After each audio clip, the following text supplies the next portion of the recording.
Henrik, are you having trouble transitioning us over to the live webinar? Dennis, can confirm we are good. Okay. Can you go ahead and get us started, please?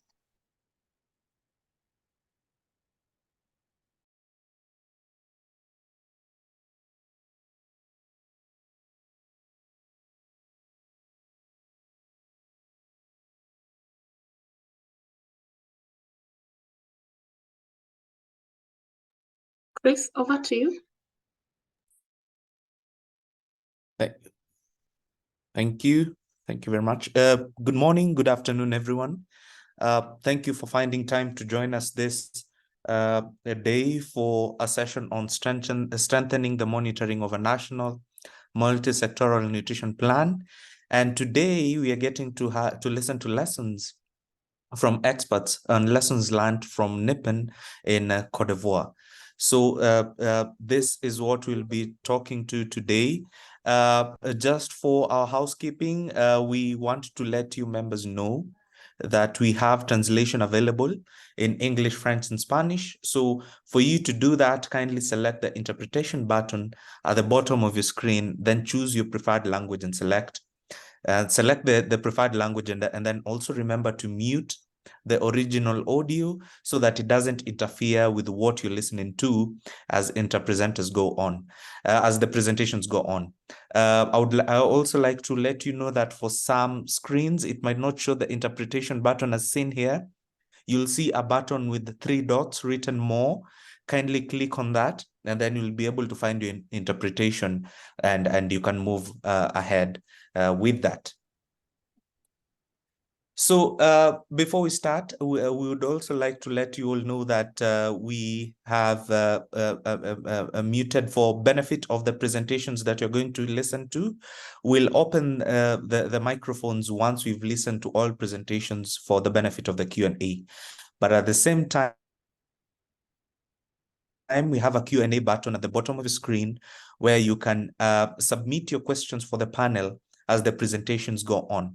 Would also like to let you know that there'll be a recording of this webinar on the Data for Nutrition YouTube channel immediately, and presentations and a Q&A summary will be posted in the community in the coming week. So that's about all you can find with this presentation for follow-up. Members, I would also like to draw your attention to our agenda today.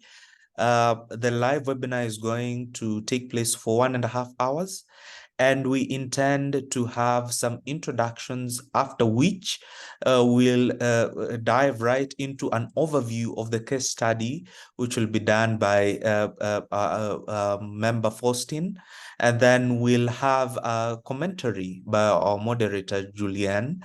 And he'll also take up the commentary and the question and answer session. After that, we'll have some reflections based on the experts from Cote d'Ivoire, based on the work that they've done with Nippon. After that, we'll have a question and answer session, and then we'll have the closing remarks coming in at the end of the day. So that's our agenda for the next probably 1 hour, 20 minutes ahead, given that we've eaten some 10 minutes into this. And so at this point, I would like to hand over to our moderator today to take it up. Of course, this is just a brief introduction of who he is. Julian Chimbord is a consultant for C4N Nippon, and has been doing this work for the last 20 years in food security and nutrition epidemiology. Members, also allow me to introduce the Data for Nutrition community of practice. And this is a platform that provides members with opportunities where you can share knowledge, experience, and questions that are relevant to strengthen the nutrition data value chains at all levels for the purpose of achieving better nutrition outcomes in low and middle income countries. And would like to report at this particular juncture in time that we have 1,061 members, and this number is growing. So if you haven't joined the community of practice, would like to encourage you to do so at your most convenient time. So I would like to hand over to Julian to take us through the next step of the agenda. Over to you, Julian. Bonjour, good morning, good afternoon everyone. Hola. Merci. Je vais continuer en français et le webinaire sera pour la plupart en français. Faites attention au langage et à l'interprétation que vous choisissez. Et j'espère que la traduction se passe bien. S'il y a un problème, merci de me le dire. Donc c'est un grand plaisir de vous accueillir tous ici. On le sait, beaucoup de pays, surtout avec le mouvement Sun, ont développé des plans nationaux multisectoriels pour lutter contre la malnutrition. Et donc la Côte d'Ivoire a adopté un premier plan il y a quelques années, en 2016-2017, par là. Et attaché à ces plans, on a beaucoup d'activités, de programmes, de priorités qui sont établis avec un plan de suivi et évaluation de ces activités. Et donc aujourd'hui, on sait qu'il y a beaucoup de pays qui ont des challenges, des difficultés pour suivre et élaborer ce plan. Et on va voir aujourd'hui l'expérience de la Côte d'Ivoire sur comment s'est passée l'élaboration de ce plan et comment la plateforme nationale multisectorielle pour la nutrition, donc l'initiative NIPIN, financée par l'Union européenne surtout, et puis la coopération allemande, comment ce travail-là a pu être effectué en Côte d'Ivoire. Et donc c'est pour ça qu'on est content de pouvoir présenter ce travail dans la communauté de Data for Nutrition. Et donc aujourd'hui, on aura comme présentateur, si on peut passer à la slide suivante.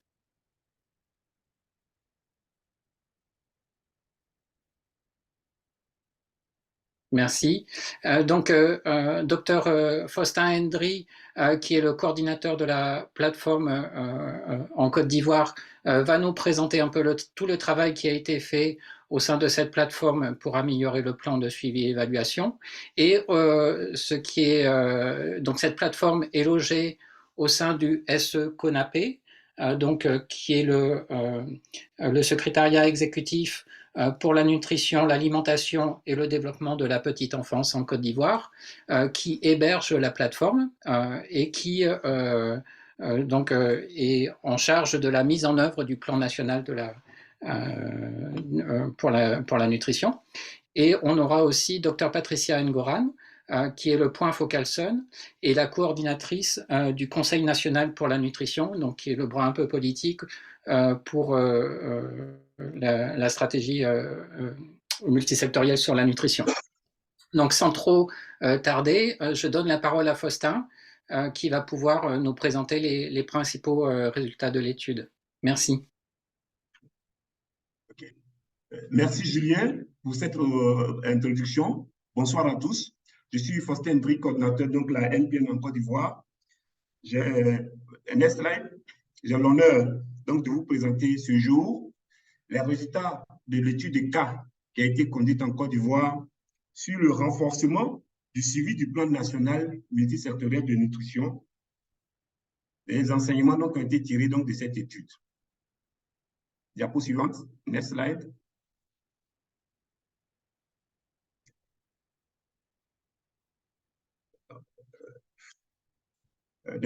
Before. Diapo avant. La diapositive avant ça. Ouais, suivant. Next. OK. Next. Next. OK. Alors, le plan de ma présentation va s'articuler donc autour de 6 points. Le premier point, je vous ferai une introduction donc, de cette présentation dans laquelle je vais vous parler du mécanisme de coordination multisectorielle sur la nutrition en Côte d'Ivoire. Je profiterai pour vous présenter donc, le plan national multisectoriel de nutrition ainsi que la PNMIN. Dans un deuxième point, nous allons parler des objectifs donc, de cette étude. Ensuite, la méthodologie que nous avons utilisée, les résultats obtenus, les recommandations et les leçons apprises. Concernant l'introduction, il faut dire que la sous-nutrition en Côte d'Ivoire est un défi majeur donc, de santé publique. Malgré donc, les tendances observé donc à la baisse donc, au cours des dernières décennies, de nombreux défis donc restent à relever. Donc, c'est conscient donc, de la nécessité de lutter contre la sous-nutrition que l'État de Côte d'Ivoire a rejoint en 2013 le mouvement Scaling Up Nutrition. Elle a élaboré un plan national multisectoriel de nutrition en 2016. Et après l'élaboration de ce plan, un secrétariat exécutif placé sous l'autorité donc de la présidence de la République a été créé donc pour assurer le suivi de ce plan. Un comité technique multisectoriel présidé donc par le point focal SUN a également été instauré pour superviser les activités du secrétariat et assurer la coordination donc, avec les 13 ministères qui sont impliqués dans la mise en œuvre donc, de ce plan-là. Diapo suivante.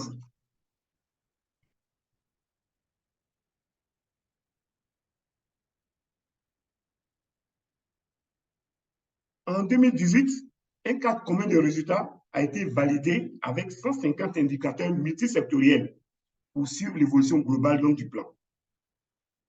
Malheureusement, un plan de suivi n'a pas été élaboré, ce qui a fait que entre 2016 et 2019, les indicateurs, il n'y a pas de suivi donc, des indicateurs donc, du plan. Donc, le gouvernement ivoirien donc, a adhéré à l'initiative des plateformes nationales d'information pour la nutrition en 2018 pour suivre les progrès du plan et guider les décideurs vers leurs engagements politiques donc, en matière donc, de nutrition. Alors, l'étude qui a été conduite donc, par la PENMIN décrit donc comment l'initiative des plateformes PENMIN a contribué à améliorer le suivi et l'évaluation du plan national multisectoriel de nutrition par une approche durable en identifiant les données nutritionnelles disponibles pour une participation efficace et surtout en maintenant le dialogue entre les fournisseurs et les utilisateurs donc, de données. Diapo suivante.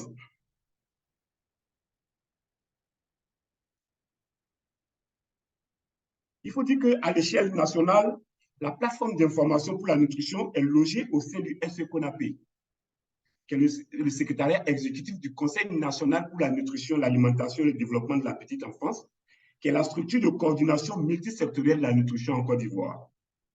Et dans sa mise en œuvre, la PMI bénéficie de l'appui technique au niveau national de l'UNICEF et au niveau international du C4N, et à travers donc un financement de l'Union européenne. Et la PMI travaille dans un environnement multisectoriel et multi-acteurs avec tous les secteurs, secteur public, secteur privé, les PTF, les universités, les ONG. Diapo suivante.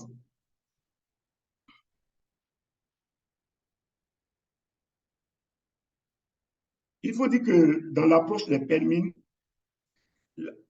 l'analyse des données disponibles permet donc de générer des informations factuelles à partir desquelles les parties prenantes, que ce soit au niveau infranational ou national, peuvent orienter les politiques, les programmes et les investissements pour la nutrition.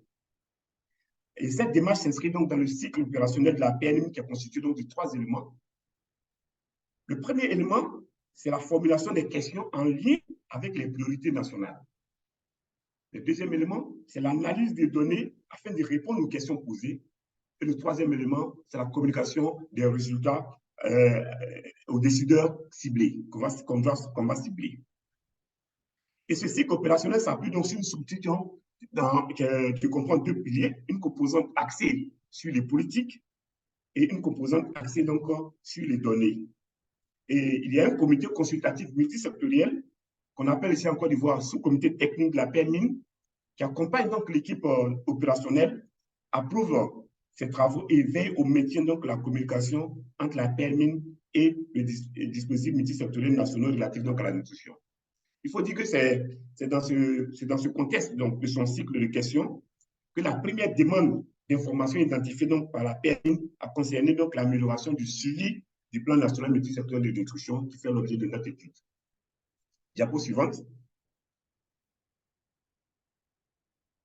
Il faut dire que la PMIN a été lancée en 2018 en Côte d'Ivoire et en collaboration avec les points focaux donc, des ministères sectoriels qui sont impliqués dans la mise en œuvre du plan, elle a obtenu plusieurs résultats.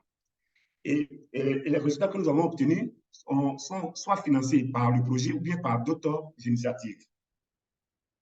Je peux par exemple citer par exemple l'analyse des systèmes d'information des différents ministères sectoriels qui sont impliqués dans la mise en œuvre du plan. Un exercice de cartographie des données multisectorielles a été mené en 2019 afin d'identifier toutes les données multisectorielles disponibles au sein de chacun des 13 ministères. Et la PMI a également développé un outil en ligne pour centraliser la collecte et le regroupement des indicateurs. Elle a renforcé les capacités des ministères sectoriels pour le suivi et l'évaluation pour leur permettre donc de renseigner donc ces indicateurs. Et enfin, elle a conduit cette analyse descriptive spécifique à utiliser pour comparer donc les 150 indicateurs du cadre commun de résultats et les indicateurs nutritionnels effectivement disponibles dans les ministères sectoriels. Diapo suivante. Il faut dire que le plan national de nutrition, multisectoriel de nutrition qui fait l'objet de cette étude avait pour objectif donc de réduire le retard de croissance et de tripler le taux d'allaitement maternel exclusif. Le plan prévoyait en outre de donner la priorité aux régions où le taux de malnutrition était le plus élevé, l'objectif étant de faire converger les interventions dans les mêmes zones prioritaires. Et ce plan est subdivisé en 7 axes stratégiques. Et la plateforme nationale multisectorielle d'information pour la nutrition fait partie intégrante du dispositif donc, de mise en œuvre donc, de ce plan-là, en particulier dans son axe numéro 7, qui concerne l'environnement favorable à la nutrition et l'amélioration de la gouvernance. Et la PMI, dans ce dispositif-là, avait pour mission de mettre en place donc, un dispositif de suivi et évaluation multisectoriel centralisé et intégré. Diapo suivante.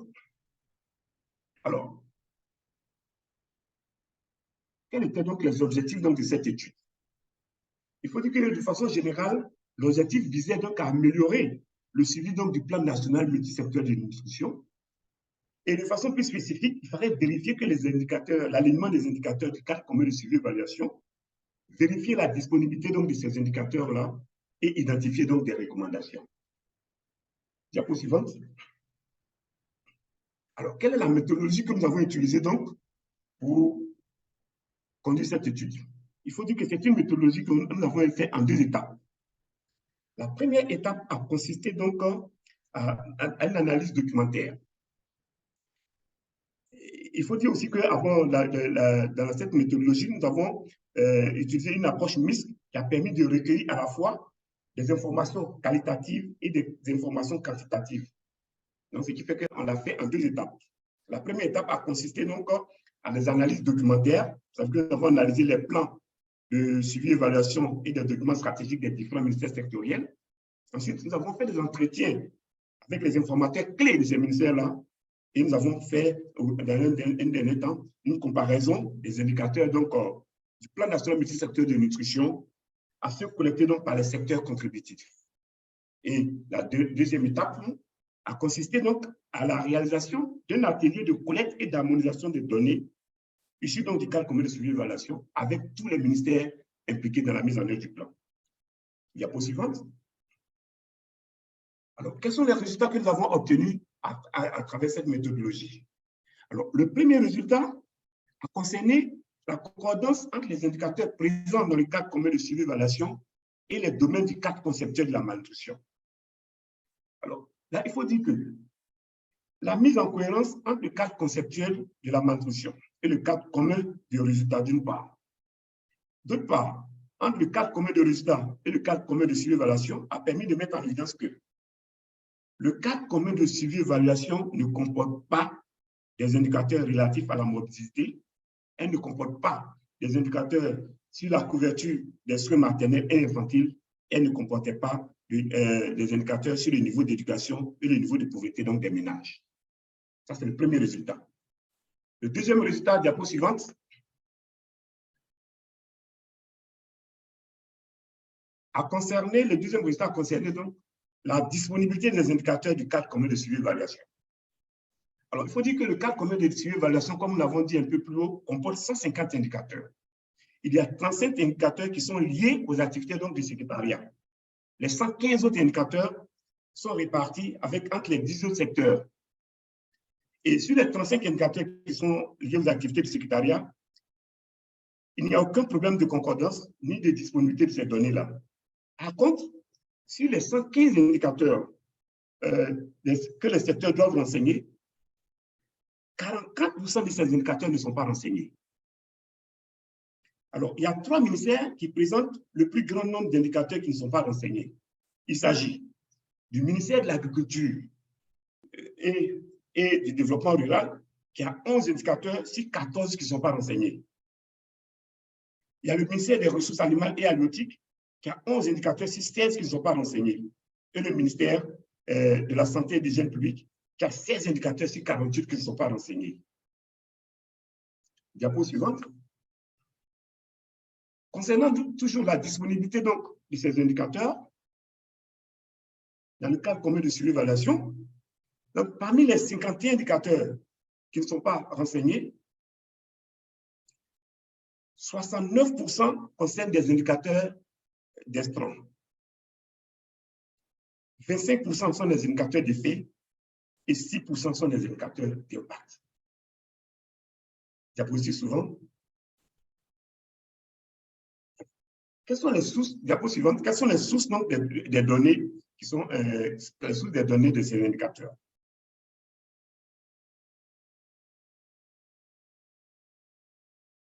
Diapo suivante.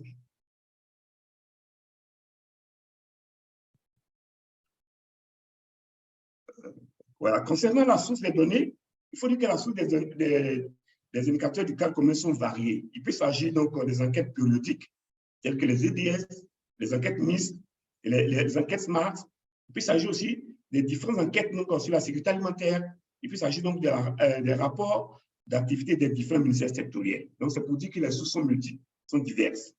Diapo suivante. Concernant toujours la source donc, de ces données, diapo suivante.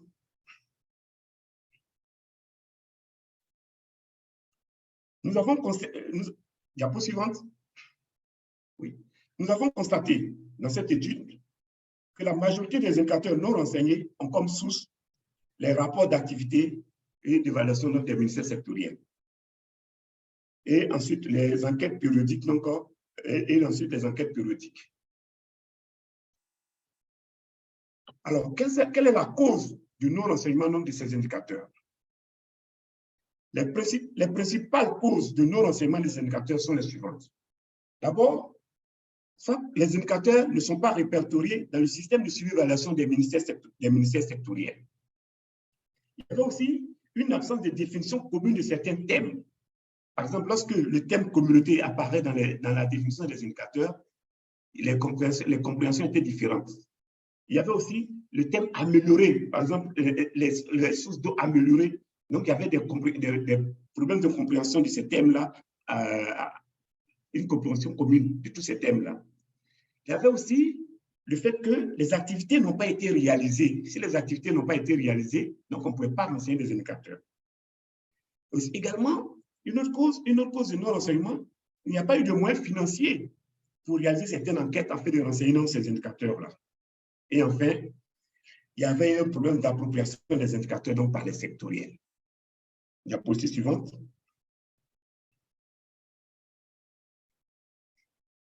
N'est-ce? Alors, quelle est donc la conséquence du non-renseignement de ces indicateurs? Il faut dire que lorsqu'on regarde sur ce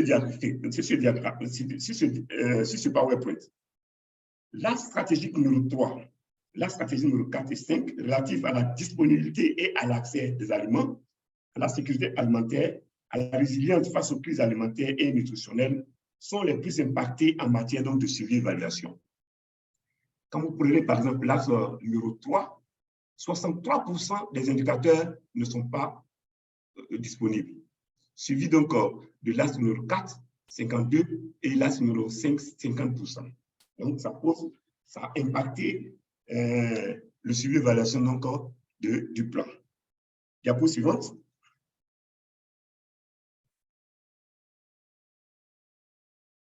Alors, quelles étaient donc les solutions que nous avons suggérées donc pour améliorer le plan? Nous avons proposé que soit qu'on retire certains indicateurs, qui ne sont pas renseignés, soit on pouvait les réformer ou bien les remplacer simplement, ou alors il fallait faire des plaidoyers pour mobiliser des fonds pour la collecte donc, de ces données, ou au cas contraire, il fallait faire donc, apporter donc de nouveaux indicateurs, il fallait mettre des indicateurs additionnels pour que le plan soit complet. Diapo suivante. Alors, nous avons fait des recommandations. Les recommandations, nous avons fait à deux niveaux. Premièrement, au niveau du SECONAP, où nous avons fait la recommandation d'accompagner les ministères sectoriels à incorporer dans leur système de suivi-évaluation les indicateurs du cadre commun de suivi-évaluation. Et également, on a demandé également donc, de mettre en place un mécanisme de collecte donc, de ces nouveaux indicateurs. Quant au ministère sectoriel, on a demandé donc la recommandation que nous avons faite nous avons également fait la même recommandation au ministère sectoriel, à savoir d'incorporer, d'insérer dans le système de suivi-évaluation les indicateurs du cadre commun de suivi-évaluation. Diapo suivante. En termes de la dernière diapositive, donc, va nous partager avec vous les leçons apprises de cette étude. Alors, la principale leçon apprise de ce travail concerne le choix des indicateurs donc, dans le cadre de l'élaboration d'un cadre commun de suivi-évaluation d'un plan national multisecteur de nutrition. Dans ce contexte, nous pensons qu'il est préférable de privilégier les indicateurs qui sont régulièrement suivis dans les secteurs en lien avec la nutrition. Dans le cas où des nouveaux indicateurs seraient formulés, il est primordial donc de mettre en place un mécanisme de collecte et mobiliser donc les moyens nécessaires donc, à la collecte donc, de ces indicateurs-là. Diapo suivante. Au terme de ce travail, nous voulons adresser nos sincères remerciements à l'Union européenne pour l'accompagnement financier, à l'UNICEF pour son appui technique et financier et aussi for N. Je voulais également vous dire que n'oubliez pas de visiter, vous pouvez visiter notre site internet www.pelmin.gouv.ci et vous dire également que les résultats donc, de ce travail peuvent être encore téléchargés donc, sur ce site-là et je voulais vous remercier. Je vous remercie pour votre attention. Merci beaucoup Faustin pour cette présentation. Et donc j'en profite pour bien rappeler qu'on a coupé un peu ce webinaire en deux. Donc on a cette première partie avec la présentation du travail qui a été fait par la plateforme sur le plan de suivi-évaluation qui 2016-2022. On va avoir maintenant une première session de questions-réponses et après on aura une deuxième partie puisque cette année, la Côte d'Ivoire vient de valider son prochain plan pour multisectoriel de lutte contre la malnutrition et on va discuter un petit peu de voir qu'est-ce qui a été amélioré dans ce plan et comment le nouveau suivi et évaluation de ce plan prend en compte un petit peu les résultats de la plateforme, donc se projeter un peu plus dans l'avenir. Moi, je voulais juste rajouter juste 2-3 remarques par rapport à la présentation. Et pour dire que pour arriver à ce travail-là, il y a tout un travail de fond qui a été fait par la plateforme pour compiler un petit peu tous les indicateurs du plan de suivi-évaluation, aller voir au niveau des secteurs quels sont les indicateurs qui sont effectivement renseignés, voir si les sources de vérification sont bien là, voir la mise à jour, travailler avec tous les secteurs impliqués pour harmoniser un peu les données.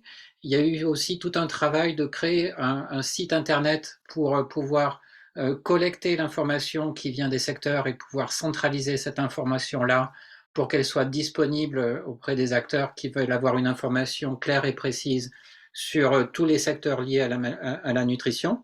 Et puis il y a aussi eu un travail de validation qui a été important. Donc juste pour mettre un peu en exergue le travail de fond qui est nécessaire pour faire ce genre d'activité et qui donc là c'est l'exemple de la Côte d'Ivoire, mais il y a d'autres plateformes qui ont fait également ce travail. Je pense notamment au Niger, au Laos, Éthiopie, l'Ouganda également. Donc il y a d'autres pays qui font également ce travail. En Tanzanie aussi, on avait eu des échanges où il y avait eu un travail assez intéressant sur ça, et chaque pays le fait de façon un peu différente, et c'est important d'apprendre un petit peu de chaque expérience. Un deuxième point aussi que j'aurais voulu appuyer, c'est quand on parle de suivi évaluation, on voit qu'il y a des indicateurs qui sont disponibles, d'autres qui ne sont pas disponibles. Et en faisant cette étude et en discutant avec les différents partenaires, on voit aussi que c'est les résultats d'un équilibre. C'est-à-dire que si on faisait un plan de suivi évaluation uniquement avec les indicateurs qui sont... Faustin, si tu peux... Oui, voilà. Si on faisait un plan uniquement avec les indicateurs qui sont effectivement présents, c'est un plan très bref. Enfin, on a les indicateurs qui sont tous disponibles, etc. Mais ça peut être aussi un plan qui manque d'ambition, puisqu'il y a aussi des indicateurs qui ne sont pas disponibles, mais qui sont très pertinents pour suivre le plan. Et il faut avoir aussi une certaine ambition pour développer l'information et puis promouvoir les financements pour avoir effectivement ces informations qui sont financées au sein des secteurs qui ont du mal, en Côte d'Ivoire et ailleurs, à trouver des financements pour collecter de l'information et alimenter ces systèmes d'information qui sont pourtant très importants pour les décideurs politiques et pour suivre leurs actions de santé publique. Par rapport n'hésitez pas à poser vos questions. Je vois qu'il y en a plusieurs. On va faire un petit tour. Et déjà, Faustin, une première question de Anna Hirfors sur les indicateurs liés à la diversité alimentaire. Donc, il y a le troisième axe stratégique du plan national multisectoriel qui mentionne l'accès à la disponibilité et l'accès à une alimentation variée et de qualité. Et elle dit apparemment la qualité de l'alimentation semble manquer. On voit les indicateurs sur la diversité, mais est-ce qu'il y a des indicateurs sur la qualité de l'alimentation qui sont présents dans le plan, ou est-ce que c'est des indicateurs qui manquent? Merci Julien. Il faut dire que pourquoi est-ce qu'on a dit que de façon globale, pourquoi est-ce qu'on a dit que les indicateurs ne pouvaient pas être renseignés? C'est que ce sont des indicateurs qui n'étaient pas déjà répertoriés dans le système de suivi évaluation des ministères sectoriels. Il y avait des indicateurs pour lesquels, en proposant ces indicateurs dans le cadre du plan commun de résultats, ils pensaient qu'ils allaient avoir des financements pour répondre à ces questions-là. Oui, il y a certes des indicateurs sur la qualité des aliments qui manquent. Mais Dr Ngorova revient tout à l'heure là-dessus. Vous allez voir qu'il y a ça a été rattrapé dans le plan qui a été validé maintenant, le nouveau plan 2021-2025. D'accord, merci. Une deuxième question concerne la source des données. Est-ce qu'il y a des indicateurs qui viennent du DHIS2, des données de routine, ou est-ce que c'est uniquement des indicateurs qui doivent être renseignés par des enquêtes? Alors, merci Julien. Alors, comme je l'ai dit dans les sources de données, j'ai dit que les sources sont diverses. Elles peuvent venir des DHS, elles peuvent venir des enquêtes périodiques comme les DHS2, la MIX. Elles peuvent venir également des rapports d'activité des différents ministères. Ça peut être des indicateurs de routine, ou bien ça peut être des indicateurs, des enquêtes menées par ces ministères-là. Donc, toutes les sources sont possibles. Merci. Une autre question de Ingo, c'est de savoir est-ce que les responsables du suivi-évaluation au sein des secteurs vont fournir directement les indicateurs du plan, ou est-ce qu'il y a une plateforme ou un mécanisme où ces responsables de suivi-évaluation au sein des secteurs se rencontrent et puissent discuter et analyser les données multisectorielles et mettre en commun un petit peu cette réflexion? Merci encore, Ingo, pour cette question. Il faut dire que les responsables de suivi-évaluation, ils font d'abord une validation en interne. Ils ont tous un niveau, un circuit d'information, de collecte et de validation de leurs données. Ils commencent à valider les données au niveau le plus périphérique possible. Ensuite, ça monte au niveau régional et ça arrive au niveau national. Et c'est lorsque la validation est faite au niveau national que ces données-là sont reversées donc à la PNMIN. Donc, ils ont tous des systèmes d'information et ils valident en interne d'abord avant que ça ne remonte à la PNMIN. Il faut un travail préliminaire en interne.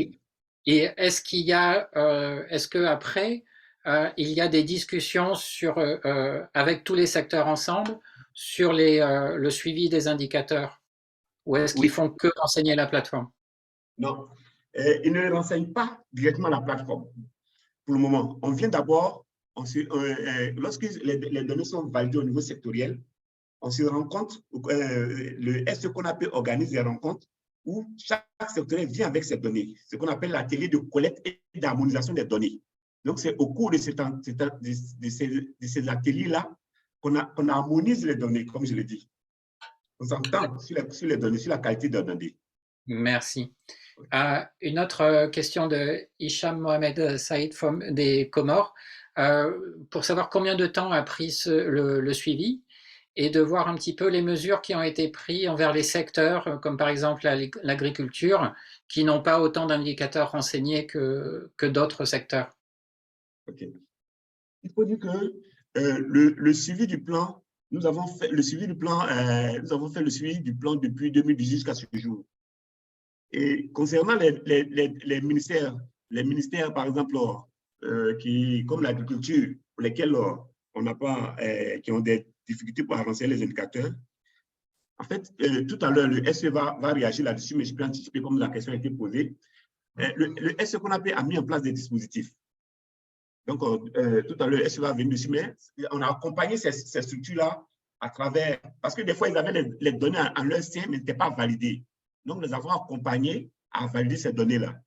Nous avons financé, nous avons renforcé les capacités pour que les données soient collectées. Comme le SE va venir dessus tout à l'heure, donc je ne voulais pas anticiper, mais je pense que cette réponse à la question sera apportée par le SE tout à l'heure. Merci. Et puis, du coup, on va aussi faire la transition avec les remarques de Dr Cissé, Dr Ngoran,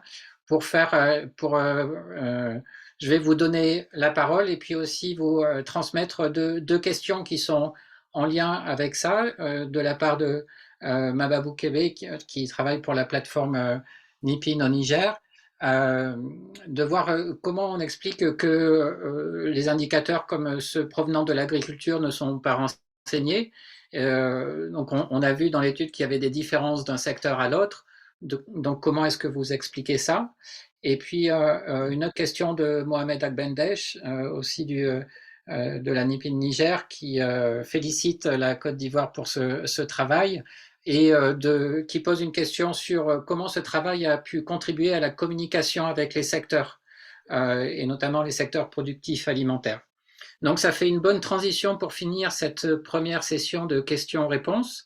Et je vais laisser la parole donc à Dr Moustapha Cissé, qui est le secrétaire exécutif donc, du SE CONAPE, donc, qui héberge la plateforme et qui est en charge donc, de la mise en œuvre du plan national multisectoriel. Donc je vous laisse la parole, Dr Cissé, pour vos remarques, vos commentaires, notamment vu que le nouveau plan vient d'être validé sur les nouvelles perspectives de tout ça. Merci beaucoup.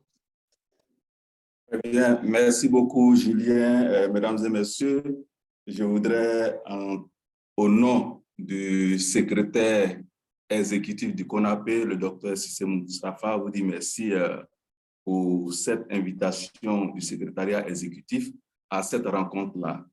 Avant toute chose, il nous a chargé, moi c'est docteur Constant Trabi, qui est donc son assistant au secrétariat exécutif, représentant du ministère des Ressources animales et halieutiques. Il a eu un empêchement de dernière minute et il nous a donc demandé de le représenter donc, à cette séance-là. Il nous a demandé vraiment de s'excuser, de l'excuser auprès de vous. Ceci dit, revenant à la thématique donc, du jour, je voudrais dire que effectivement, la plateforme nationale multisectorielle d'information en nutrition a vraiment accompagné le secrétariat exécutif dans la mise en œuvre du plan national multisectoriel de nutrition. Alors, de façon concrète, qu'est-ce qui s'est passé? Lorsque nous avons élaboré le plan national multisectoriel de nutrition, les indicateurs ont été formulés au regard des activités identifiées dans le plan. Et donc, les ministères qui n'étaient pas traditionnellement des ministères en charge de la nutrition, je veux parler du ministère des Ressources animales et halieutiques, du ministère de l'Agriculture, ces ministères-là ont indiqué des indicateurs dans le plan qui n'étaient pas de façon traditionnelle renseignés donc, au sein du ministère, pensant que dans la mise en œuvre du plan, ils allaient avoir donc, le financement nécessaire pour pouvoir faire des enquêtes et collecter donc ces informations-là. Avant même la mise en place donc, de la plateforme, il était même ressorti au niveau de ces deux ministères des Ressources animales et Agriculture que, effectivement, il y avait des problèmes en matière de collecte de données de nutrition. Et donc, au regard des recommandations que l'étude a présentées, ce que le secrétariat a fait tout de suite à travers la plateforme nationale multisectorielle d'information en nutrition, c'était d'accompagner donc les différents secteurs. Et l'accompagnement a consisté à quoi? Premièrement, c'est le renforcement des capacités des secteurs. Nous avons, et moi-même en tant qu'assistant du secrétaire exécutif, nous avons financé l'atelier de validation des données du ministère des Ressources animales et halieutiques.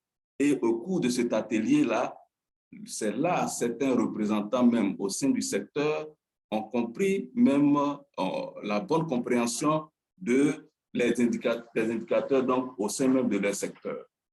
Et après donc, cet atelier, nous avons aussi renforcé les capacités donc, du sous-comité de la plateforme nationale multisectorielle d'information en nutrition.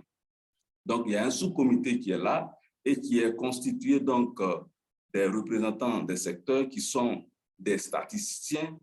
Tous ces membres du sous-comité ont été formés. Ce sous-comité est différent du comité technique donc, du CONAPE et les membres du sous-comité ont été donc formés pour l'utilisation de ces indicateurs-là. En plus de cela, il fallait avoir une bonne compréhension des indicateurs. Donc, avec la participation de l'ensemble des acteurs, nous avons élaboré le compendium des indicateurs. Et aussi, ce que nous avons réalisé, c'est la cartographie des interventions et des intervenants en matière de nutrition. Et pour que ces secteurs puissent s'approprier, nous avons réalisé la cartographie en faisant participer l'ensemble des représentants des différents donc, secteurs. Il y a eu aussi donc, une analyse des coûts pour les interventions en matière de nutrition. Donc, bref, je ne pourrais pas tout citer, mais pour revenir sur la préoccupation donc, de représentants du Niger, pourquoi les indicateurs de l'agriculture ne sont pas renseignés? Effectivement, comme je l'ai dit d'entrée, c'est que, et comme vous le savez, au départ, la question de la nutrition, c'était au niveau du ministère de la Santé. Donc, c'est un peu comme une thématique nouvelle pour certains secteurs. Et comme je l'ai dit d'entrée, la formulation des indicateurs, c'était en réalité, a été faite au regard des activités formulées. On ne s'est pas vraiment appuyé, les secteurs ne se sont pas appuyés sur les indicateurs qui étaient de façon traditionnelle renseignés au sein de leur secteur. Donc, lorsque on formule une activité, par exemple, mettre en place de petits élevages, donc on formule l'indicateur au regard de cette activité-là. Et à la fin, certains secteurs ont vu que, bon, tel que l'indicateur est formulé, ils ne pouvaient pas donc la renseigner. Donc, Merci. voilà un peu ce que je voudrais dire et rester donc disponible pour d'éventuelles questions. Merci Ouais. beaucoup, Dr Tra, et Ah. ravi de vous avoir dans ce webinaire, vu tout le travail que vous avez fait pour la plateforme également. Et donc, Oui, Julien, oui. ouais, avec votre permission, on vient de me dire que le SE s'est connecté et qu'il voulait intervenir. Le secrétaire exécutif. Est-ce qu'il peut intervenir tout de suite ou dans 5 minutes? Selon... non, tout de suite, c'est bon, tout de suite. Tout de suite. Ah ouais, maintenant. On vous laisse 2 minutes. OK, merci beaucoup, Julien. Est-ce que vous pouvez intervenir?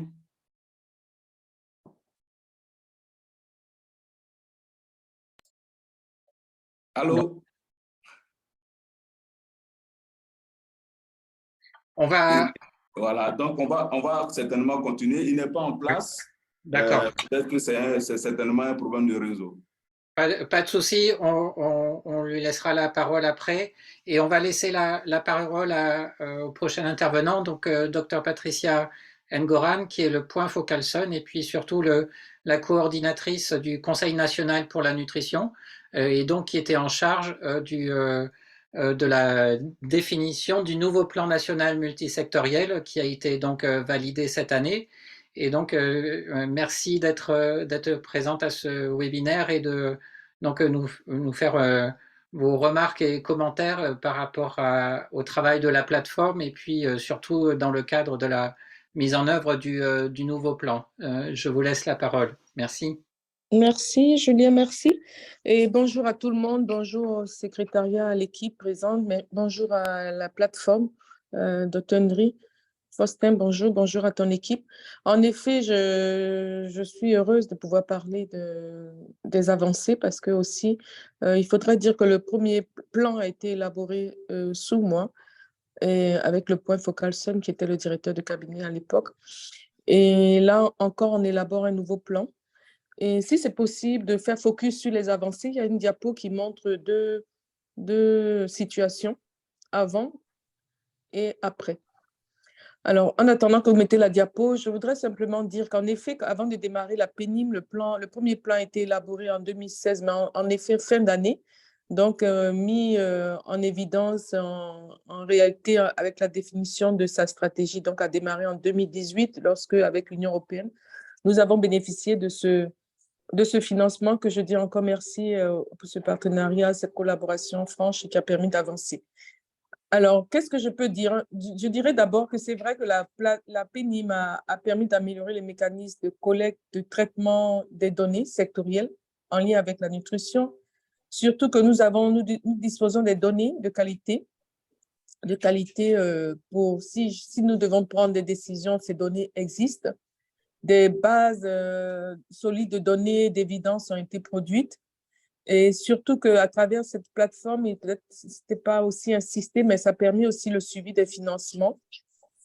Et donc, par rapport au nouveau plan, voilà, quand vous regardez ces indicateurs, je crois qu'ils parlent d'eux-mêmes, c'est-à-dire de 2016 à 2020 et aujourd'hui 2023 à 2025, vous voyez que la plupart des indicateurs en rouge sont aujourd'hui acquis dans la plateforme. Quand je dis acquis dans la plateforme, et il y a encore des efforts qui restent. On va l'adresser dans le nouveau plan. Mais aussi que je voulais dire, avant de démarrer l'analyse, je me souviens très bien avec l'Union européenne, il y a une analyse qui a été faite qui était fondamentale. Elle a montré que parmi les secteurs que nous avons impliqués, les 10 secteurs, il y en avait vraiment 2 qui avaient un système d'information bien huilé, bien outillé. Et le reste, il fallait faire des efforts. Et parmi les efforts, je peux saluer les efforts qui ont fait passer ce nombre aujourd'hui à plus de 7 qui sont aujourd'hui bien outillés. Donc, l'appui a pu être fait. Alors, par rapport au nouveau plan, je dirais tout simplement, ce plan 2023-2026 à utiliser les atouts et les défis de la PNIM, qui constituent une opportunité pour le nouveau cycle. Ce nouveau plan vise à consolider les acquis du précédent plan et à adresser de façon efficiente les défis résiduels et surtout émergents, ça, on n'en finit pas. Nous avons utilisé le compendium des indicateurs, mais je voudrais, après l'intervention de Dr. Ndri, dire qu'il y a quand même des nouveaux indicateurs. On peut pas se passer, on ne peut pas dire qu'on prendra que des indicateurs inscrits classiques qui sont dans chaque secteur. Quand nous faisons un plan multisectoriel, quand on associe d'autres, on est obligé de définir de nouveaux indicateurs. Tout à l'heure, on parlait de l'indicateur. L'indicateur, c'est la diversité alimentaire chez l'enfant, qui n'était pas un indicateur. Il y a les indicateurs de la DPE. Il y a pas mal d'indicateurs qui ont été rajoutés, même des indicateurs sur les évidences, sur le suivi des évidences, produit des évidences scientifiques pour la prise de décision. C'est un indicateur que nous avons validé. Et surtout, amener la population à adopter des bonnes pratiques. Enfin, il y a pas mal de nouveaux indicateurs. On verra, quand on aura terminé ce plan, comment on va échanger. Ces indicateurs vont-ils aller en routine ou ce seraient des indicateurs d'enquête? Ils ont besoin d'être définis. Pour le moment, on a marqué, mais après, il y aura une séance de travail plus approfondie. Je voudrais dire aussi que ce nouveau cadre commun des résultats engage 10 principaux secteurs comme l'ancien. Ils sont toujours présents, mais nous avons mis plus de redevabilité, j'allais dire responsabilité, une plus grande redevabilité des secteurs. C'est-à-dire ce plan, il sera mis en œuvre par les secteurs. Et pour cela, pour les rendre plus redevables, il n'est plus question de dire « Ah, cet indicateur, je ne le collecte pas. » Voilà, on les a rendus redevables face à ces indicateurs. Et même dans le cadre de la définition des indicateurs, la formulation des objectifs, et voilà, ils ont été très impliqués et nouveau, pas nouveau, si c'est utile, ils ont été validés. Surtout, ce qui est nouveau dans ce nouveau plan, c'est l'institutionnalisation de la nutrition dans le secteur. C'est-à-dire que le représentant qui siège à la plateforme du comité technique que je préside ne sera pas qu'un représentant, un spécialiste seul de nom. Il sera redevable parce que la nutrition, il va coiffer dans le secteur ce programme de nutrition, donc avec un arrêté qui sera pris par le ministre sectoriel. J'allais dire que le nouveau plan a aussi bénéficié à utiliser l'outil LIST pour la définition des paquets d'intervention prioritaires à mettre en œuvre, surtout l'outil Optima pour le coût efficacité. Ce plan, il nous reste que 2 ans, 3 ans, j'allais dire, quand on l'élaborait. Donc, il fallait, parce qu'à la demande du président de la République de vouloir changer les données, il fallait qu'on utilise cet outil. Il nous a été très bénéfique de pouvoir l'apprécier. Donc voilà, et avec ça, nous avons orienté la cible pour 2025 et le choix des interventions, surtout le scénario qui a été retenu. J'allais terminer en disant que la mise en conformité des indicateurs aussi sectoriels s'est fait avec les indicateurs déjà pris dans le PND aussi. On a voulu regarder d'abord ce qui est collecté dans le PND, pas créer de nouveaux indicateurs. Les sectoriels ont des indicateurs dans le plan national de développement 2025. Donc, toute cette cohérence a été faite. Alors, je dirais en perspective, en défi et qui seront adressés à travers des perspectives, j'allais dire, il y a la nécessité aujourd'hui de renforcer les liens entre la PNIM et l'INS, l'Institut national de la statistique en Côte d'Ivoire. La transmission de l'analyse des données aussi ne va plus s'arrêter au niveau du sous-comité pour une plus grande validation et prise de décision. Il va faire le circuit du comité technique et du comité décisionnel pour une appropriation. Ensuite, les suivis des engagements, on va les confier de Nutrition for Growth à la plateforme. C'est important, ce suivi. Et on voudrait inclure comme indicateur à prendre en compte. Et pour terminer, j'allais dire, nous allons travailler avec la PNIM. Allô? Nous allons travailler avec la PNIM, si possible, pour... Allô, vous m'entendez? Oui, allô? vous entendez très bien. Ah, d'accord. Et nous voulons, ça c'est dans les perspectives, donner encore plus de responsabilité à la PNIM et au-delà de suivre les indicateurs de Nutrition for Growth, mais ce serait aussi de repenser un mécanisme de traçage des dépenses au-delà de l'analyse budgétaire qui est faite jusqu'à ce jour. Parce qu'aujourd'hui, vous savez qu'il y a tout le défi du financement. Il se fait encore rare. Il faut savoir comment les dépenses, on ne s'arrête pas à l'analyse budgétaire, mais à la dépense du budget. Et bonne information, c'est-à-dire l'État va continuer d'allouer 15% au coût global de son plan, mais nous avons pris un engagement à Tokyo en disant que 4% de ce financement sera consacré aux données pour que l'État soit souverain de ces données. Et comme a dit Faustin, il y a des indicateurs pas qu'ils n'ont pas été réalisés, ils n'ont pas été renseignés parce qu'ils n'ont pas été collectés, parce qu'il n'y a pas eu d'enquête. Voilà, sinon en gros, c'est ça. Il y aura un financement qui sera alloué. Donc, je pense qu'avec l'Union européenne qui posait la question de la durabilité, nous inscrivons dès maintenant dans la durabilité. Et donc, pour terminer, une dernière doléance, enfin doléance, c'est même pas, c'est une instruction qu'on va donner à la PNIL, c'est qu'aujourd'hui, nous devons pouvoir définir c'est quoi le paquet d'activités sensibles à la nutrition. Après près de 13 ans que le mouvement SUN est là, nous devons aujourd'hui savoir c'est quoi ce paquet sensible. On doit pas aller à l'aveuglette et aussi définir un objectif de financement. Merci.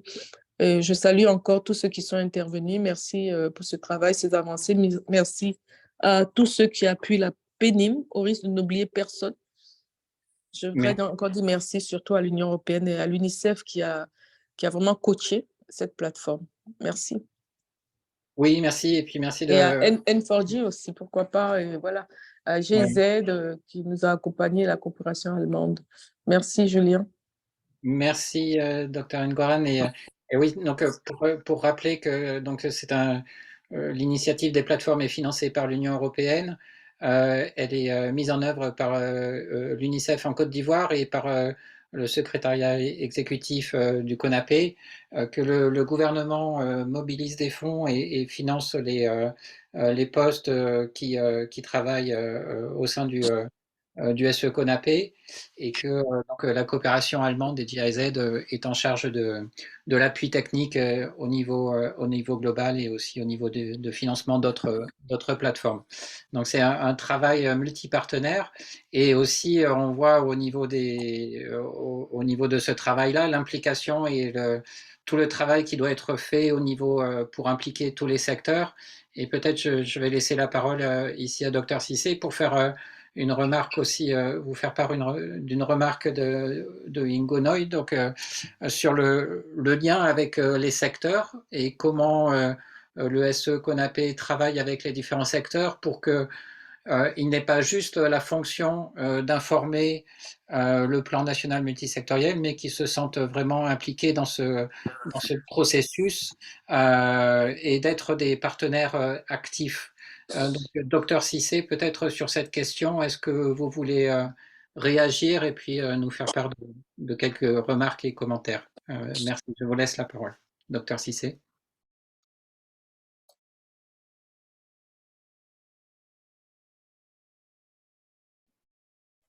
Ok, bien Julien, je me disais que le SE, peut-être il est connecté, qu'il allait faire l'intervention.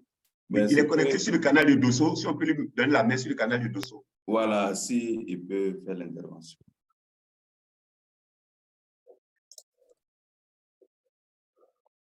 Je sais pas, en attendant qu'on règle les problèmes techniques, peut-être Faustin pour réagir sur l'appropriation du suivi de ce plan par les différents secteurs. Comment s'est fait ce travail-là et comment est-ce qu'il y a une appropriation progressive par les secteurs de ce plan national multisectoriel pour la nutrition? Est-ce qu'ils se sentent impliqués dans ce plan ou est-ce que ou c'est toujours compliqué? Oui, merci Julien. Il faut dire que dans le premier point, comme selon les explications que le docteur Tra a données tantôt, c'est que les sectoriels au départ n'étaient pas impliqués. Mais au fur et à mesure des réunions de coordination, des réunions de suivi, ils ont compris qu'ils avaient leur rôle à jouer. Ils ont compris que c'était plus au niveau, que c'était pas, la nutrition n'était plus au niveau sectoriel, mais au niveau global, au niveau multisectoriel, multi-acteurs. Donc, au fur et à mesure, je pense que si on continue à travers les réunions de coordination, les sensibilisations, je pense qu'ils vont s'en approprier. C'est ce que je voulais dire là. Et puis, je voulais aussi ajouter quelque chose concernant la question de nos amis du Niger. Il faut dire que les questions, on a dit que les données de la nutrition ou de l'agriculture n'étaient pas collectables parce que vous avez vu qu'il y avait beaucoup d'indicateurs en termes de pourcentage. Et pour avoir ce pourcentage, il fallait d'abord faire une enquête sur la disponibilité des agriculteurs. Et c'est à partir de cette disponibilité des agriculteurs, c'est cette enquête-là qui pouvait leur permettre donc de répondre à tous les autres indicateurs. Malheureusement, cette enquête n'a pas été faite, faute de financement. Donc, du coup, tous les autres tous les autres indicateurs ne pouvaient pas être renseignés. C'est un peu ce qui explique pour l'agriculture, en partie. En termes de dénominateur, il n'avait pas de dénominateur pour travailler donc, sur les pourcentages. Là. Donc, c'est ce qui explique qu'un grand pourcentage du nombre d'agriculteurs n'était pas de même. Néanmoins, on a pris des proxys, on a pris les nombres. Mais comme ce n'était pas les nombres qu'on demandait, donc c'est ce qui a fait que vous constatez que l'agriculture n'a pas beaucoup d'indicateurs à enseigner. C'est ce que je vais ajouter comme... Merci. Et donc, si Dr Cissé est disponible, peut prendre la parole. Sinon, on va continuer sur les questions. N'hésitez pas à poser vos questions dans le Q&A. Comment dire? Oui, dans le Q&A. Donc, une question de Mohamed Akbendesh sur pour savoir comment la feuille de route sur les systèmes alimentaires a été intégrée dans le nouveau plan et dans ceux des secteurs. Donc, peut-être, Dr Ngoran, si vous voulez répondre à cette question sur l'intégration des systèmes alimentaires dans le nouveau plan.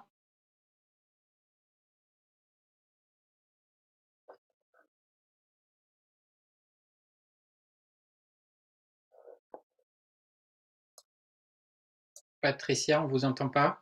Oui, non, j'ai pas. Tu peux me reprendre, Julien? Excuse-moi la question d'Albende. Ça a été coupé. La question, c'est pour savoir comment la feuille de route sur les systèmes alimentaires a été intégrée dans le nouveau plan et dans ceux des secteurs. Alors, la feuille de route sur les systèmes alimentaires, c'est vrai que nous avons fait l'évaluation, mais on n'est pas arrivé jusqu'à finaliser la feuille de route. Hein. Mais je pourrais échanger avec lui sur les indicateurs qui ont été retenus au niveau de l'agriculture. Je pourrais partager, et on reste toujours ouvert s'il pense que... Sinon, on a essayé de le prendre comme ça de tête parce que connaissant les 5 pistes d'action qui ont été recommandées, puis au regard des évaluations qui avaient déjà été faites, on a intégré de tête des échanges qu'on avait eus à cette plateforme, ces indicateurs. Mais je pourrais toujours le partager, on peut toujours bénéficier de son expertise. Merci. Merci. Je le salue. OK. Oui, merci. Et oui, on salue Mohamed. Une question de Kendra Sigmans, qui est consultante qui fait souvent l'appui pour le SUN. Une question de clarification. Quel a été l'outil qui a été utilisé pour identifier les cibles pour le nouveau plan? Alors, l'outil qui a été utilisé, c'est Optima. Comme je le disais, c'est-à-dire d'abord, avec la liste, il y avait eu un paquet d'interventions qui a été défini. Et par rapport surtout au coût efficacité, il y a eu des scénarios qui ont été définis avec le nombre d'interventions définies aussi et son coût et surtout son impact. Je donne un exemple, il y avait un scénario qui disait si on pouvait mettre tant d'activités, au moins 5 activités qui prenaient la planification familiale, la supplémentation, la prise en charge de la malnutrition aiguë, enfin, mais plus d'interventions et leur coût. Tout de suite, ça permettait de projeter la baisse des indicateurs, ça y est, pour la malnutrition chronique. Dans le premier scénario, on pouvait gagner 4 points. Voilà. Et par contre, la malnutrition aiguë, pour un scénario avec 4 interventions, un paquet moindre, on gagnait 5 points. Avec un paquet plus important, on pouvait gagner 7 points. Donc, la balance a été faite entre ces 2 scénarios. Et en plus, on a défini un troisième qui combine le scénario 1 et 2 et avec un financement plus important. Voilà. Merci. C'est bon, je pense? Oui, allô? merci. Voilà. Merci. Et du coup, peut-être une question qui me vient, c'est du coup, comment vous avez utilisé le suivi de l'ancien plan pour définir le nouveau plan? Comment est-ce que vous avez utilisé cette information-là? Alors, d'abord, dans l'ancien plan, parler d'abord d'impact, on a regardé d'ici 2025, ne pas trop se distraire, parce qu'avant, dans l'ancien plan, on était à penser déjà les objectifs de l'ODD en 2030, celui qui demandait d'éliminer la faim, toutes les formes de malnutrition, toutes les formes. Donc là, on a regardé au plus pressé, on va être évalué d'ici 2025. Donc, dans les cas des objectifs d'impact, déjà, on a fait un choix parmi les 6 cibles de l'Assemblée mondiale on a défini on pense qu'on pourrait être au rendez-vous pour 4 cibles et peut-être pas pour 2. Donc, c'est un choix délibéré. L'anémie, on est sûr qu'on ne pourra pas être au rendez-vous. Voilà, pour ne pas trop se disperser, se concentrer, le temps est très court. On a fait le choix des cibles. On a fait le choix aussi des cibles d'impact, des indicateurs d'impact aussi, au regard des cibles du PND qu'on avait déjà, parce que le PND court, on ne peut pas aller en arrière. On a regardé aussi les cibles de l'UA et c'est un choix délibéré qu'on a eu à faire. Déjà, au regard de l'ancien plan. L'ancien plan, il y avait beaucoup d'indicateurs d'impact. Ensuite, dans la formulation des objectifs sectoriels, on a essayé, pour les rendre plus redevables avec les secteurs, de définir 2 objectifs sectoriels. Avant, ils en avaient un seul. Je prends un exemple comme ça avec l'agriculture qui avait un indicateur qui était l'insécurité alimentaire. Avec ça, pour lui, c'était du classique, donc on ne changeait rien pour lui. Donc, on a repris un autre indicateur qui l'implique encore plus au niveau ménage avec la diversité alimentaire acceptable qui doit passer de 30 à 60%. Voilà, donc il a un indicateur qui est beaucoup plus sensible pour lui et qui parle plus. On a essayé de faire ça. Maintenant, au niveau des indicateurs, j'allais dire, bon, ça c'était des faits et maintenant de produits, on a plus regardé par rapport à l'ancien plan, comment ils ont été formulés. Parce que aussi, peut-être ce que n'a pas dit Faustin, dans le cas de la redevabilité, dans une activité, quand vous définissez l'activité et qui est conditionnée par un autre secteur, le secteur ne se sent pas redevable, il te dira c'est l'autre qui devait le faire, il ne l'a pas fait, ce n'était pas moi. Devant, si c'est dans ton secteur, même si un autre doit t'appuyer, mais tu es redevable de l'activité jusqu'au bout. Et donc, voilà un peu comment on a utilisé. On a regardé le compendium d'abord. Le choix des indicateurs ont été reconduits, qui étaient déjà renseignés et bien. Et comme j'ai dit, il y a des indicateurs qu'on a plus reconduits avec les échanges qu'on a eus avec la plateforme.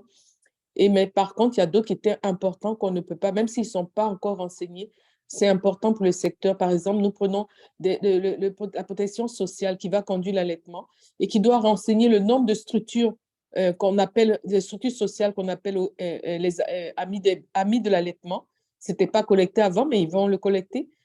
C'est important pour nous, voilà un peu. Donc, c'est ce que je voulais dire. En tout cas, ils ont été très utiles, hein. Moi, je salue le travail qui a été fait. C'est toujours bon d'avoir cette liste d'indicateurs et que bien que les sectoriels se sont, comment je vais dire, appropriés tout doucement, ce n'était pas évident. Vous savez, la multisectorialité, le changement de toutes choses, ce n'est pas d'un coup que ça se fait, c'est un changement de comportement aussi. Mais pour terminer, j'allais dire, n'oublions pas qu'en faisant un point focal, un spécialiste technique seul dans un secteur, ne voulait rien dire. Il suffisait qu'on change le spécialiste, il ne se sent plus concerné. Or, aujourd'hui, on ne va plus rattacher cette institutionnalisation à une personne, mais à un organe, à un programme qui est dans le ministère et le ministère est redevable, quelle que soit la personne qui bouge ou elle ne bouge pas, ça doit rester, ça ne doit pas suivre les ordres, mais ça doit rester dans l'organisation du ministère. Merci. On te garde sous le coude pour une autre question de Félix Ndachimier, qui est du Sun Movement à Dakar. Comment vous avez fait pour déterminer, calculer le budget nécessaire pour les besoins en termes de données? Et quelle stratégie vous avez utilisée pour plaidoyer auprès du gouvernement pour allouer 4% des financements pour la fourniture de données? Alors, c'est tout simplement, hein, il y a eu une grille avant d'aller au sommet de Tokyo, avant que les pays ne prennent des engagements. Il y a eu une grille qui disait un peu comment faciliter les engagements que les pays devaient prendre. Il y avait des engagements d'impact, il y avait des engagements financiers, il y avait des engagements programmatiques et il y avait tous ces engagements. Et l'engagement, en effet, financier, le mouvement Sun voulait que les pays augmentent, surtout la Côte d'Ivoire qui donnait déjà 15%, il n'y a pas des pays qui le donnent encore, mais on voulait pousser le bouchon un peu plus loin, mais ce n'est pas passé. Mais on regarde des indicateurs financiers, il y avait un autre indicateur dans les données, dans le suivi des données, qui était important, c'est que les pays devaient déclarer qu'ils allaient allouer un financement pour les indicateurs. Et c'est comme ça qu'on s'est engagé. On donne 15%. Dans les 15%, quand nous regardons le premier plan, il y avait un besoin de financer ces enquêtes. Je me souviens très bien, l'Union européenne avait posé ça comme condition. Nous donnons, mais nous ne réparons pas la base. C'est-à-dire, on suppose que vous avez des données pour les analyser. On ne va pas aller depuis l'origine à la collecte, à le ceci, voilà. Donc, il y avait des ressources à allouer. On a alloué, peut-être pas suffisant. Mais aujourd'hui, en fixant les 4%, ils me le demandent. C'était un peu ce qu'avait demandé pour les engagements de N4G. De toute façon, on prépare les engagements de N4G pour Paris. Donc, je me dis, ça peut encore changer. Mais sinon, nous sommes arrêtés à 4%. C'était demandé comme ça. C'était entre 4 et 6%. On a pris bas pour le moment. Merci. Une des questions qui apparaît à l'écran, je pense qu'on a discuté un peu des autres, mais peut-être Faustin, un peu sur l'outil que vous avez utilisé pour centraliser les indicateurs du plan multisectoriel. Est-ce que tu peux nous en dire un peu plus, ainsi que une question de Youssouf sur les analyses listes qui ont été réalisées, comment ça a pu être utilisé également. Merci Faustin. D'accord. Merci, Julien. Merci, Julien. Il faut dire que nous avons d'abord, dans un premier temps, nous avons utilisé Open Data pour centraliser nos données. Et parallèlement à ça, nous avons mis en place nous-mêmes notre outil. Nous avons développé un outil nous-mêmes. C'est la raison pour laquelle on a engagé un informaticien pour développer un outil propre à la PMI. Et c'est sur cet outil-là que nous centralisons les données donc, de nutrition. Et toutes les autres informations concernant la nutrition également, qu'on peut voir ici. Alors, concernant ce que Youssouf demande, si Dr Ngoran tout à l'heure a parlé des différents paquets d'interventions qui ont été définis avec l'outil LIST. Et ces paquets d'interventions ont été confrontés avec Optima également, qui a défini également ces mêmes paquets avec Optima, mais avec Optima, on s'est beaucoup plus appesanti sur le financement, le côté finance, l'optimisation des coûts avec Optima. Merci. Du coup, on commence à arriver sur la fin. Si je crois que j'ai un peu épuisé les questions dans le questions-réponses, sauf n'hésitez pas les collègues à m'alerter si j'ai oublié des questions. Ça a l'air bon, je fais un petit tour. Du coup, on va laisser une dernière fois la parole à une première et dernière fois à Dr Cissé. J'espère que vous pouvez vous connecter pour pouvoir faire vos remarques et faire les dernières conclusions de ce webinaire. Et puis on laissera aussi la parole à Dr Ngoran pour les remarques de clôture. Dr Cissé, est-ce que vous pouvez vous connecter?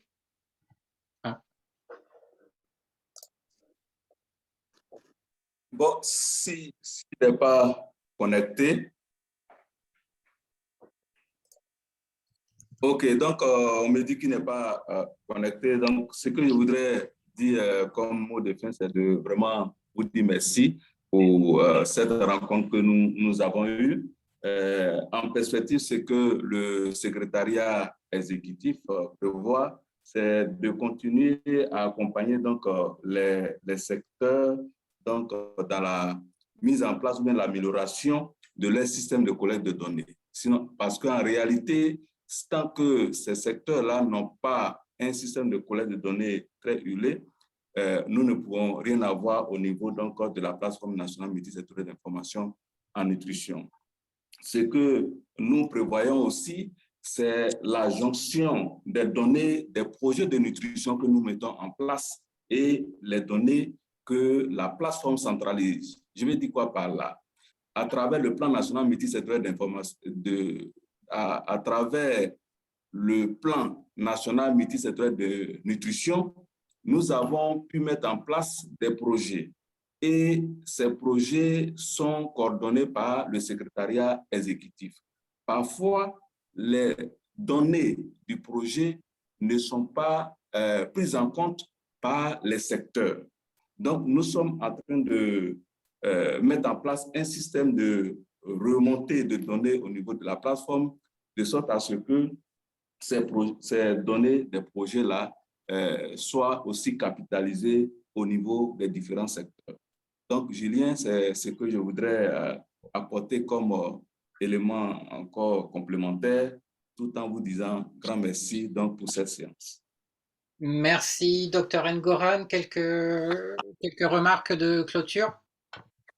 Oui, non, je l'ai dit merci pour cette occasion que vous donnez l'opportunité à la Côte d'Ivoire de pouvoir partager son expérience.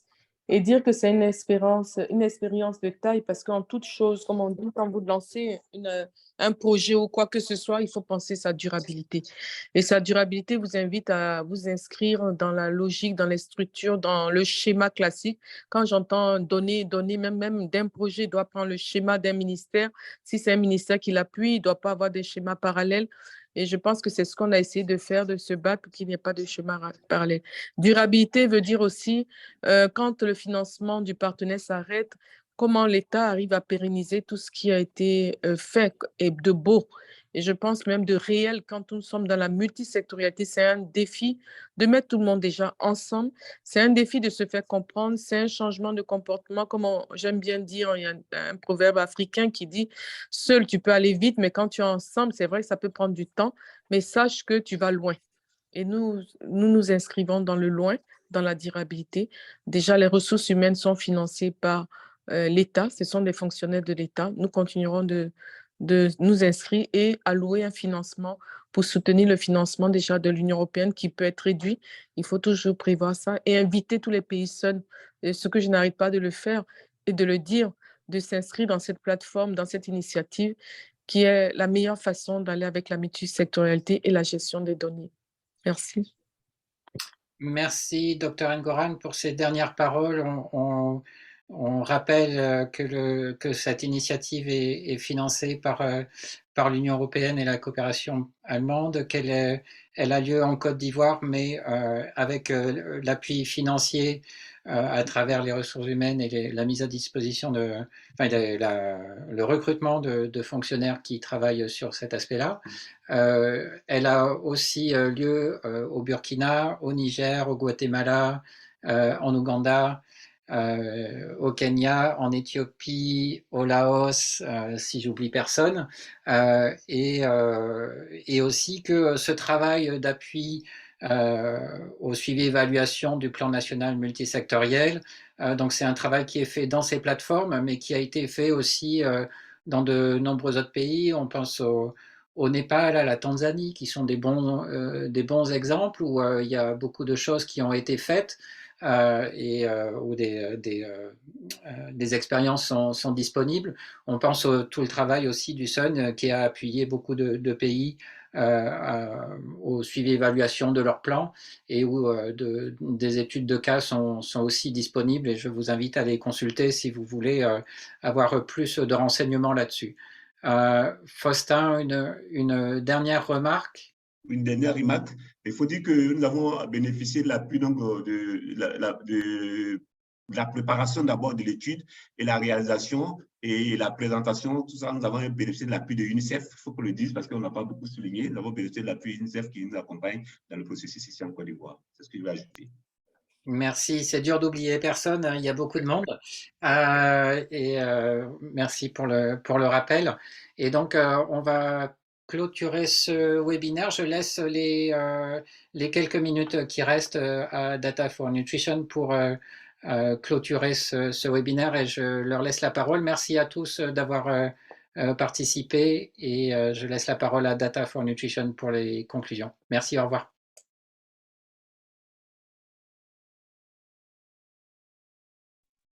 Yes, in the words that Julian has just provided, I would like to thank you all for being patient enough to attend this webinar to its end.